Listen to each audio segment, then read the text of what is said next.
Bonne nouvelle pour la Côte d'Ivoire. Récemment, une étude américaine a montré que la Côte d'Ivoire a la capacité de pouvoir encore plus s'endetter. D'après cette étude, la Côte d'Ivoire est passée de nul à médiocre. C'est-à-dire, sur une échelle de 0 à 20, la Côte d'Ivoire est entre 0 et 8, quoi. Donc, la Côte d'Ivoire est passée de nul parce qu'avant, la Côte d'Ivoire n'était pas au niveau de 8. Donc, la Côte d'Ivoire est passée de nul à médiocre. Et bien évidemment, sur NCI, Nado Mouton s'en est réjoui.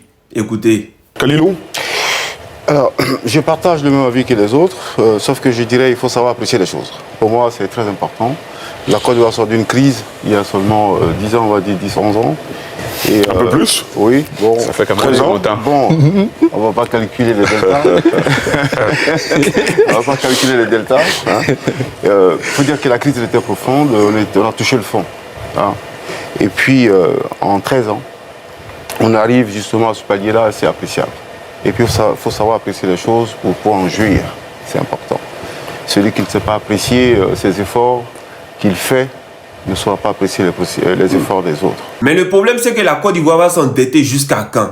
Et cet argent qu'on utilise pour s'endetter, cet argent qu'on prend ça et là pour s'endetter là, on fait quoi avec? Nous, c'est la question qu'on se pose. Qu'est-ce qu'on fait avec? Et on nous dit qu'on a la capacité de pouvoir s'endetter de plus en plus. Mais l'argent qu'on a pris là, on a déjà fait quoi avec? Et puis combien on a déjà remboursé? Et puis en vérité, est-ce qu'une dette extérieure est bénéfique pour notre économie qu'une dette intérieure? C'est-à-dire que l'argent qu'on s'en prend ailleurs, chez les voisins, ça et là, est-ce que c'est mieux que l'argent qu'on prend chez nous-mêmes, entre nous-mêmes? Est-ce que c'est mieux? Est-ce que cela peut nous aider pour notre économie? Mais cette étude a aussi révélé qu'en Côte d'Ivoire, il y a un réel problème de pauvreté et que la classe moyenne devient de plus en plus pauvre et que les pauvres en Côte d'Ivoire deviennent de plus en plus nombreux. Alors que chez nous, on sait que ceux qui ont là, ceux qui ont l'an, ceux qui ont le vrai lait, ceux qui ont beaucoup d'argent en Côte d'Ivoire, la majorité ne sont pas des Ivoiriens de souche. Donc vous qui allez faire beaucoup de commentaires, oui, c'est bien, c'est bon, tout ça là, excusez-moi, vos papas n'ont pas l'argent, vos papas sont pauvres, voilà, ils sont dans la classe pauvre, moyenne, etc. Donc arrêtez d'embrouiller les gens. Si vous manquez de vision, ça ce n'est pas notre niveau, ce n'est pas notre problème, ça c'est le travail de vos parents, c'est vos parents qui devaient vous éduquer de sorte à avoir une vision